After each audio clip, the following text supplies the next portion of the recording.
This is ABC15 Mornings. And our top stories here as we wake you up here on this Wednesday morning at 5. The sunrise just moments away. That would be official sunrise. As it comes up, so does the heat. We do have extreme temperatures in the forecast again today, but how about a little relief on the way? Well, 6 nights of demonstrations downtown and the biggest group gathering last night. Coming up, we'll share more as protesters push to make their voices heard here in Arizona and across the country. And a big jump in COVID-19 cases. So, is Arizona really flattening the curve? We'll be talking more about that here on this Wednesday morning. But first, we do want to say hello and thank you for waking up with ABC 15 Mornings. I'm Kaylee O'Kelly. Our Nick Saletti is off today. Mark Thompson, social distancing from home. Good morning. Good morning to you, Kaylee. Great to be with you guys this morning. And as we send it over to Iris for a look at that most accurate forecast, Iris, going from the air conditioning yesterday, stepping outside, man, that heat, it really smacks you in the face. It seriously does. It's like, oh, it pushes you back, literally, right? Yeah, and I think you're going to feel the same today. Even this morning as you step outside, it's a warm start to the day, that's for sure. We do have some clouds out there. We had more clouds overnight. They are starting to thin out and clear out, so they're not as thick as what we dealt with yesterday morning. However, they've been around through the early overnight hour, I should say, the late overnight hours, and so as a result, our temperatures have been very slow to cool, and we're still only in the upper 80s. But at least we've dropped out of 90 degrees, right? We were at 90 here at the last hour. We're at 89 right now at Phoenix Sky Harbor. So we're going to start warm and we're going to get hotter today. With Phoenix topping out at 110 degrees this afternoon, we see that high temperature at around 4 o'clock today. We remain under that excessive heat warning, not just today, but through tomorrow evening. And now today, areas in southern and western Arizona will join the valley in being under that excessive heat warning. Also, the lower elevations of Yavapai County. We'll talk about those temperatures across the state, plus the big changes in sight for the weekend. The governor has issued a statewide emergency declaration establishing a curfew in effect that will begin at 8 p.m. and end at 5 a.m. All persons are prohibited from using, standing, sitting, traveling, or being present on any public street or in any public place, including for the purpose of travel, unless they are exempt from this declaration. So this is really becoming a new norm for Arizonans, at least this week. When the clock strikes 8 p.m., the streets are supposed to clear, and you can see people running as that statewide curfew begins. In fact, it just expired 2 minutes ago. Our John Genovese joining us live. He's downtown this morning. John, hundreds of people out protesting again. You've been in the thick of this thing for really since it started over the weekend. Good morning to you. Yeah, good morning, Kaylee. And this was a crowd much larger than Monday night. Over 1,000 people taking the streets. And this was peaceful, much more of a march than really anything else. Now, as they went around downtown, they were chanting the names of George Floyd and Deion Johnson for around 2 hours. This was the 6th night we've seen crowds here in downtown Phoenix following the deaths of both men, which happened on Memorial Day. Now, at this point, given the past few nights, it appears the violence and looting that we saw is over. And now this is more about getting a message across. I want them to understand it's not always equal for us. So we have to work hard for what we do. And after all the 400 years of suppression, we've already forgiven a lot. We don't want to keep forgiving things that are honestly not forgivable. People want the riots and the protesting to stop. They want to stop them from getting so aggressive. All they have to do is speak out against them, and we will stand with them. And as you guys mentioned, around 8 o'clock last night, as that curfew began, this crowd quickly clearing out. Another large police presence down here with officers again on almost every corner downtown. Now, leaders of that group say they'll be back out here tonight at 5 or 6 o'clock, and they will continue on until change comes. For now, reporting live, John Genovese, ABC 15, Arizona.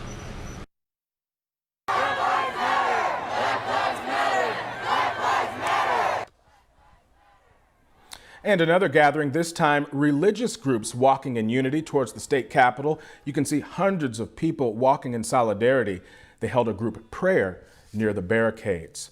Meanwhile, Governor Doug Ducey meeting with faith leaders across the state in order to talk about the racial divide. Both sides, however, not exactly seeing eye to eye. While protesters were marching on Sunday, the governor met with those leaders, and here's what two of them had to say.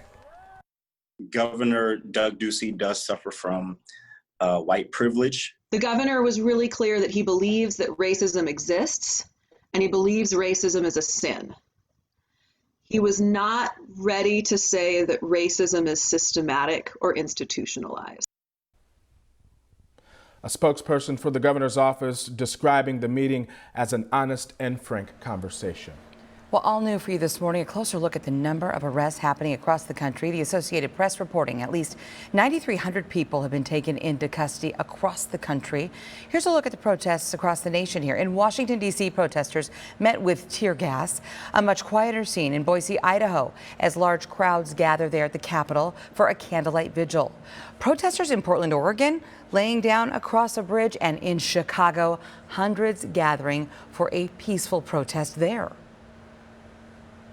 And in Houston, some 60,000 people took to the streets, and leading that march, the family of George Floyd. Shiana does not have a father. He will never see her grow up, graduate. He will never walk her down the aisle. If it's a problem she's having and she needs her dad, she does not have that anymore. Plans for Floyd's funeral, they are coming together. Former boxing champion Floyd Mayweather, he's announcing that he's going to be paying for the funeral services for George Floyd, and the Floyd family's attorney says that Joe Biden is also expected to attend. It is 5:06, and now to our coronavirus coverage. Some startling numbers showing a jump in confirmed cases for Arizona. The state reporting more than 1,100 new cases of COVID-19 in one day. Health experts say there are several clear signs here. The virus is now spreading at a faster rate, and something they predicted would happen after the stay-at-home order ended. The 1,100 new cases reported, seen in light blue as we show you this graph here, were actually results from tests conducted over the past week or so. And there are coronavirus hotspots. We're seeing stabilization to an extent in the urban communities, and then in these rural, especially these southern rural counties, we're starting to see explosions in the growth of this, of COVID. We also saw a record high number of hospitalizations, with more than 1,000 inpatient beds filled with coronavirus patients. Hospitals do still have adequate capacity to admit hundreds of more patients statewide if that is needed. And one of the biggest coronavirus hotspots in the nation is the Navajo Nation. The area reporting 54 new cases and 4 more deaths. The Navajo Nation now has 5,533 cases, and we do know nearly 2,000 people have made a recovery there. Well, just this week, state educators released 50 pages of guidelines for kids returning back to school. And whether you attend a public, private, or even a charter school, things are going to look a lot different when you go back. ABC 15's Carla Navarrete, she joins us now live. So, Carla, how can parents and students get ready for these changes? Well, Mark, let's face it, parents and students are grieving the loss of the way life used to be. That is the reality of things right now. And that grieving process, we've got to get through it in the next 2 months before school starts back up again. So one expert tells us we're going to go from denial to negotiation to anger, and then finally accepting the way things are going to be. Those are the 4 steps to get ourselves as parents emotionally ready to accept the shared reality that will come with the 2020-2021 school year. I think everybody has to think of the next 18 months as a continuum of protection, that it's going to go up and then down and then up and then down. And if you can be flexible and think of yourself as a rolling contingency plan as a family and as a person, as a community member, I think you'll be able to ride the coaster. And we're going to be on this Corona coaster for a while. Now, some of the districts we've spoken with over the last couple of days, they're considering three things: face-to-face interaction, also remote learning, and or a hybrid model. Those are the things they're considering. And then also, as far as safety measures are concerned, social distancing, PPE, and a shift in scheduling. Now, the good news, according to Katie McPherson, she says, is that what will definitely level out throughout the entire playing field is equality and also the use of technology. Districts that didn't have their technology up to par are definitely working on that this summer to get ready for that new school year. For now, reporting in Ahwatukee, I'm Carla Navarrete, ABC 15 Arizona. All right, Carla, thank you for that. Good to see you this morning, by the way. It's almost 5:10. Coming up, our state is a tinderbox right now. I mean, it is early June, right? It's hot, it's dry, and that is increasing our fire danger, what you can do to help. And on the brink of a collapse, why the coronavirus may have finally killed the post office. Welcome back, everybody. Well, it may be hot outside, but soon you may have more outdoor seating options when it comes to restaurants in Mesa. The City Council voting to allow more seating in response to COVID-19 social distancing guidelines. Restaurants will need to apply with the city to get those expansions approved, but the request could be approved in a matter of days. And businesses in Mesa struggling during this pandemic, they can get help if needed. The Mesa Care Small Business Reemergence Program will begin accepting applications on Monday. The city is teaming up with local nonprofits and businesses and support organizations to provide assistance. The program provides business coaching, financial counseling, marketing, and much, much more. All right, Mark, thank you very much. It is almost 5:13, and just moments ago you heard from the mother of George Floyd's daughter in this morning's GMA First Look. ABC's Eva Pilgrim hears from 6-year-old Gianna. In this morning's GMA First Look, an emotional interview with George Floyd's 6-year-old daughter. ABC's Eva Pilgrim spoke with Gianna Floyd. What do you want people to know? Kind of that I miss him. Gianna's mother, Roxy Washington, saying that George loved his daughter. He was always a great dad. I mean, that was his baby. He loved his little girl. Roxy found out about George's death when she got a phone call. She then got on the internet and saw the video. I watched it only for a moment. I couldn't believe that somebody was doing him like that because I loved him so much. I wanted to help him. I wish I could have been there to help him. And coming up at 7 a.m., we'll have live reports from Minnesota and across the country. With your GMA First Look, I'm Monaco Sarabdi, ABC News, New York. Was that your grandfather? Leading armies to battle? Was that your great aunt, keeping armies alive? Drafting the plans. Taking the pictures. Was it your family members who flew? Who fixed? Who fought? Who rose to the occasion when the world needed them most? Find and honor your ancestors who served in World War II. Their stories live on at Ancestry. My new normal, fewer asthma attacks. Less oral steroids. Taking my treatment at home. Nucala is a once-monthly add-on injection for severe eosinophilic asthma, not for sudden breathing problems. Allergic reactions can occur. Get help right away for swelling of face, mouth, tongue, or trouble breathing. Infections that can cause shingles have occurred. Don't stop steroids unless told by your doctor. Tell your doctor if you have a parasitic infection. May cause headache, injection site reactions, back pain, and fatigue. Ask your doctor about Nucala at home. Find your new normal with Nucala. ABC 15 Desert Drive Time, sponsored by Accident Law Group. And it is time for your Desert Drive Time traffic here from Accident Law Group at 5:15. This is a look here. This is the 60 and Sossaman. Our Chelsea Davis will have a closer look at your morning ride on this Wednesday and any possible trouble spots that could slow you down. And that is coming your way this morning at 5:30. About 15 minutes or so. In today's top headlines, the state of Minnesota has launched an investigation it is hoping will force widespread change.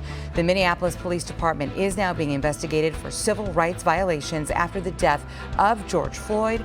State officials there first hope to reach an agreement with the city to identify ways to address the police department's history of racial discrimination. There is another outbreak of coronavirus in the Midwest, this time at a Tyson Foods plant in Iowa. 591 employees at this pork facility have tested positive for COVID-19, the majority not showing any signs of symptoms. The facility has undergone a deep cleaning and is expected to resume at least limited production today. The College Board has scratched its plan to offer an at-home version of the SAT. The company that administers that exam says it can't guarantee that all students would have the technology needed to make this possible. Taking the college entrance exam at home would have required 3 hours of uninterrupted internet access. All right, Kaylee, thank you. Well, it is another weather action day, and with hot temperatures out there, the conditions are ripe for wildfires. We know that. We've been hearing about those for the past couple of weeks. The Sawtooth Fire in the Superstition Mountains growing to 21,000 acres, parts of Queen Valley forced to evacuate there. And this lightning-caused fire, we're told, is just 8% contained. And we also saw a smaller fire spark, the Cook's Fire near Wickenburg. It closed parts of US 60 for several hours. Crews do have a handle on that one now. And the Agua Fria fire in the West Valley, that's burning near 115th Avenue in Glendale. Fortunately, there are no structures in the path of that one. 17 minutes past the hour, families in Cave Creek are back home after the Ocotillo fire burned several structures there, nearly 1,000 acres. Sadly, 8 families did lose their homes. Neighbors are telling us that fire moved fast when it started last weekend, and they had to get out fast. It comes weeks, just a few weeks after the East Desert fire also threatened this same community. It was sort of disbelief the first time this happened, and then the reality sets in, and then this time, yeah, we were freaking out. This time it was like we needed to hurry up and get out of here because this fire moves so fast. I mean, coming up with a plan is scary in itself, but it just gives you an idea of how important it is to be prepared. Fire officials believe this one is human caused. No word yet on what sparked that one. And we want to turn now to our Iris Hermosillo. We've been watching this weather very closely. We had an update forecasted high yesterday. It's going to be hot out there. That's the takeaway, really, and to be careful. Absolutely. And, you have to consider your own safety, right? Your own health and how the heat impacts you, but also how the heat is going to impact these fire crews that have to go out and battle these wildfires. Dry conditions remain overall. There is a lot of fuel out there, so it will not take much again today for wildfires to start. So certainly use extra caution. Yesterday, we reached a high of 107 this morning, off to a warm start already. And it's thanks in part to these clouds that you're seeing clear now, but they moved in overnight and kind of trapped in that warmth. And so as a result, we've been fairly warm this morning. It's only 89 degrees right now at Phoenix Sky Harbor. We could set another record for the warmest low temperature ever recorded on the state if we don't drop below 83 degrees. That's where the current record stands. That was set on the state back in 2006. So I'll be watching that this morning. And I really don't think we're going to drop that low. I mean, I would love for us to, but it just doesn't look to be the case, as we likely see our low temperature at around 6 a.m. And so there's not much of an opportunity to cool off. But again, I'll watch it closely and I'll keep you posted. In the meantime, as you look at those temperatures around the valley, I'm still seeing more 80s than 70s, but we are down to 77 in Buckeye. It's 77 in Queen Creek and 79 in Gilbert. Waking up to 89 though in Ahwatukee, 86 in Tempe, 86 in Glendale, and Deer Valley checking in right at 82 degrees. As you look at those conditions across the state, we are down into the 50s in Flagstaff, upper 50s in Heber, Winslow checking in at 65. It's 82 in Bullhead City and 84 at Lake Havasu, with again Phoenix Sky Harbor right at 89. By this afternoon, it's going to be a hotter day, not just in the valley, but across Arizona. So we've got heat alerts that go into effect today for the valley, for areas across Yavapai County and southern and western Arizona too. 110 our high today in Phoenix, but we'll reach 113 out at Lake Havasu, 111 in Bullhead City, and 100 today in Kingman, with mid to upper 90s from Sedona to Payson to Glow. Prescott also topping out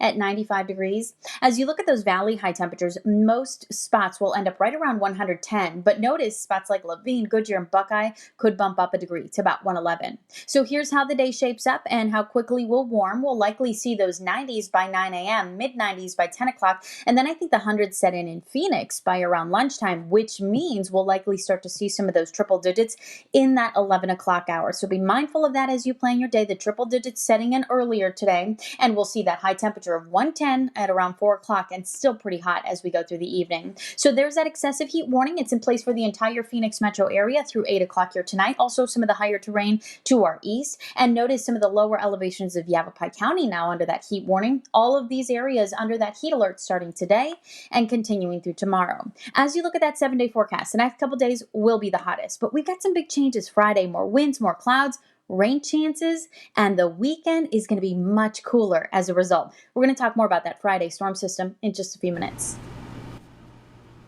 All right, Iris, thank you. Right now it's 5:21, and the coronavirus, it might change the way that you mail packages in the future, and it might even increase the cost of your Amazon orders. As Nick Saletti reports, the Postal Service, they've been losing billions over this pandemic, and they may not be able to recover. The post office is older than our country itself, and it's facing an uncertain future. The pandemic has resulted in losses of around $2 billion a month. Business mailings are down, and that's where the post office makes money. It is a dire situation. And Mark Diamondstein is president of the American Postal Workers Union. Tell Congress to save the Postal Service. A nationwide ad is pleading with Americans to call Congress for funding. The Postal Service has asked for $75 billion in emergency help. The post office could run out of money by fall. The Postal Service is a joke. The president has indicated no interest in bailing out the post office. President Donald Trump says they lose too much money and don't charge enough. There are some who want to privatize the post office. What happens next is up to Congress. Democrats in the House have passed $25 billion in bailouts for the post office, but the president is in no rush to sign them into law. Nick Saletti, ABC15, Arizona. All right, Nick, thanks for that. It is now 5:22. The Republicans, they're packing up and leaving North Carolina. The national convention currently homeless as the president pulls the plug on the current location. And also, do you like hiking, beer, and money? Sounds like a good combination. If so, we might have the perfect job for you. We'll give you those details coming up. Well, good morning to you, Ahwatukee, as we show you this live image here. Beautiful desert shot. Oh, that is so nice. Some clouds there in the background, a gorgeous cactus there in the foreground, and a bird flying away. Just happy to be alive on this Wednesday. Hey, did you catch this? The International Space Station last night, it did fly over our state, and this comes just days after the historic docking with the SpaceX rocket, making history there. If you did catch the ISS last night and maybe you were able to capture pictures or videos, we want to see them. Let us know. Send them our way to share at abc15.com. I can tell you this, it was flying high in the sky at 9:13 p.m. and only visible for about 2 minutes, Mark. Yeah, I always miss it. I am definitely in bed by then. Yes. I mean, the dreams have even taken over at that point. Well, Tempe Time Machine is back, and this year it's really perfect because they've announced their summer series, and it's got a lot of activities that kids and families can do at home. And this is a fun one. This year's theme is video games through the decades, and today is Old School Originals Day. I've had to concede that I am in the old school category now. Inspired by Pong, Space Invaders, and more, the activities, they are free. You can check out tempe.gov/time machine later today if you want to play. Well, that's not a bad club to be in. I'll join you there. Hey, how does hiking and drinking beer sound? At a payout of 20 grand, I think we'd have some takers. There's a catch, though. A brewing company in Virginia accepting some applications for this position, Chief Hiking Officer. It's not an easy title to earn, though. You have to hike the entire 2,200-mile Appalachian Trail from Georgia to Maine, drinking along the way. Gear is included, no hotel expenses, though. It's going to take you 5 to 7 months to complete that assignment. Be careful, though, if you're up for it. Yeah, good morning. I'm Carla Navarrete in Ahwatukee. Well, school gets underway in the next couple of months. How do we parents prepare for the new reality? We'll have a live report for you coming up.